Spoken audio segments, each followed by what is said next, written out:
4 মাস 7 দিন আগে আমার কাছে এসেছিলেন খুব সিরিয়াস অবস্থা নিয়ে। সেই সিরিয়াস অবস্থায় আমরা এপিডুরাল দিয়েছিলাম, তাই না? দেওয়ার পরে এখন কেমন আছেন? এখন আলহামদুলিল্লাহ আমি তো বেকা হয়ে গেছিলাম, এভাবে বেকা হয়ে গেছিলাম, লাঠি বর্দে আসছিলাম। এখন ইনশাল্লাহ আমি সুস্থ।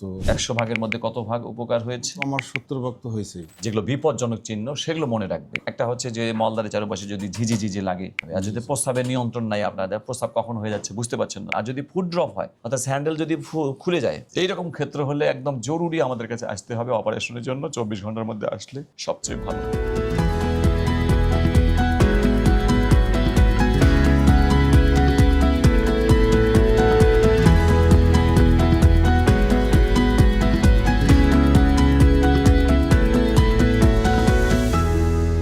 যখন অপারেশন করতেই হবে এমন মনে হয় এমআরআই দেখে, তখন কিন্তু অপারেশন ছাড়া কোনো বুদ্ধিই থাকে না। কিন্তু আমার সামনে বসে আছেন আজাদ মোল্লা ভাই, যিনি বাড়ি কোথায় আপনার? ফরিদপুর সালতা। 4 মাস 7 দিন আগে আমার কাছে এসেছিলেন খুব সিরিয়াস অবস্থা নিয়ে। সেই সিরিয়াস অবস্থায় আমরা এপিডুরাল দিয়েছিলাম, তাই না?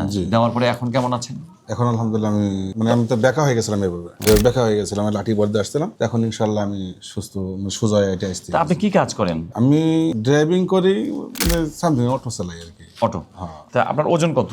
90 কেজির উপরে ওজনটা বেশি ওনার, এবং উনি অটো চালান, এবং ওনার 100 ভাগের মধ্যে কত ভাগ উপকার হয়েছে? আমার 70 ভাগ তো হয়েছে। এই কথাটাই আমি বলি যে যদি কারো অপারেশন অবশ্যই লাগে, এমন রোগীদেরও যদি আমরা ইনজেকশন দেই, তাহলে উনি ভালো থাকবেন হয়তো 3 মাস, 4 মাস, 5 মাস, 6 মাস, কিন্তু আমরা জানি না যে কতদিন ভালো থাকবেন। যদি এমন হয় যে ইনজেকশন দিয়ে কিছুদিন ভালো থাকছেন, আবার অপারেশন লাগছেই, তাহলে তো আবার ইনজেকশন দিয়ে লাভ হলো না, শুধু শুধু টাকা নষ্ট, সময় নষ্ট, সিদ্ধান্ত উল্টাপাল্টা হওয়া, বিশ্বাস নষ্ট, ডাক্তারদের কাছে আসলে ইনজেকশন দেয় শুধু শুধু, কাজ হয় না, এই ব্যাপারগুলো তো যুক্ত হয়ে যায়। সেই জন্য আমরা কখনোই ইনজেকশন দিতে চাই না যদি কারো অপারেশন অবশ্যই লাগে এমন মনে হয়। এমনকি আমি ইদানিং এমনও বলছি যে এমন আমার ব্যায়ামগুলো করে লাভ নাই, ফিজিওথেরাপি দিয়েও লাভ নাই। যখন অপারেশন অবশ্যই করতে হবে, ডিস্ক অনেক দূর ঝুলে গেছে, এমন অবস্থায় ফিজিওথেরাপির কোনো কাজ নেই, তখন অপারেশনটা must as early as possible. তো কিন্তু ইনি হচ্ছেন ব্যতিক্রম, আজাদ মোল্লা ভাই, যাকে ইনজেকশন দেওয়ার পরে এখন আপনি 4 মাস 7 দিন পরে, এখন আপনি কি করতে চান? অপারেশন করবেন না?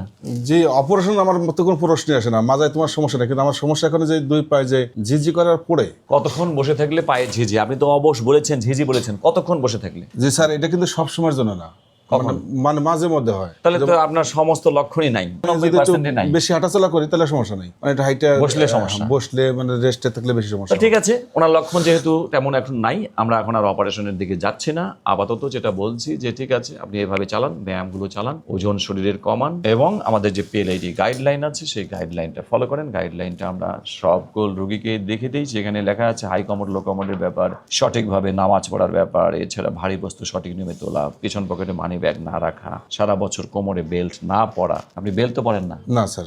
আর শোয়ার নিয়ম, কিভাবে শোবে, বিছানাটা কেমন হবে, পানি দিনে কমপক্ষে 10 গ্লাস, কারণ পানি বেশি খেলে ডিস্কের উচ্চতা বাড়ে, ডিস্কের হাইড্রেশন হয়। পানি কম খেলে যেমন ঠোঁট শুকিয়ে যায়, তেমন কিডনির প্রস্রাবও লাল হয়ে যায়, কিন্তু আপনার ডিস্কও শুকিয়ে যায়। এবং এটা কিন্তু আমার ভাষা না, এটা বইয়ের ভাষা, যে পানি বেশি খেলে ডিস্কের উচ্চতা বেড়ে যায়। এবং ধূমপানের ব্যাপারে আমরা বলেছি, ধূমপান এছাড়া আমরা পিএলআইডি স্পেশাল কিছু সুপার ফুড, এবং এটা অন্য ডক্টররা বলে না, একমাত্র আমিই বলি, যেহেতু এই খাবারগুলোর সঙ্গে পিএলআইডির সম্পর্ক আছে, ক্যালসিয়ামের সম্পর্ক আছে, নাইট্রেট আছে, এই জন্য পিএলআইডি সুপারফুড 4টা আমরা বলি, এগুলো খাবে উনি 2 মাস। এই হলো ব্যাপার। তো আমরা আপাতত ওনাকে অপারেশনের দিকে, আচ্ছা ওনার এমআরআইটা দেখি কি অবস্থা, কেন আমরা অপারেশনের কথা বলেছিলাম। ওনার এমআরআই হচ্ছে এটা, এই লম্বা যদি ছবিতে আমরা দেখি, এই যে এটা সাদা ডিস্ক, এটা ভালো, কিন্তু পরেরটা তো কালো, কিন্তু পিছনের রগের উপর বা স্পাইনাল কর্ডের উপর চাপ দেয়নি, তারপরেরটা বেশ খানিকটা চাপ দিয়ে আছে। এবং এটা অনেক অন্য ছবিগুলোতেও তাই, সবখানে এই একই, এই যে অনেকখানি। এই জন্যই ওনাকে অপারেশনের কথা বলা হয়েছিল। অর্থাৎ ফাইনাল সিদ্ধান্ত হচ্ছে লক্ষণ অনুযায়ী ওনার অপারেশনের কোনো এই মুহূর্তে প্রয়োজন নাই। উনি শুধুমাত্র ওনার রেড সিগন্যাল বা যেগুলো বিপজ্জনক চিহ্ন সেগুলো মনে রাখবে। বিপজ্জনক চিহ্নগুলো মনে আছে?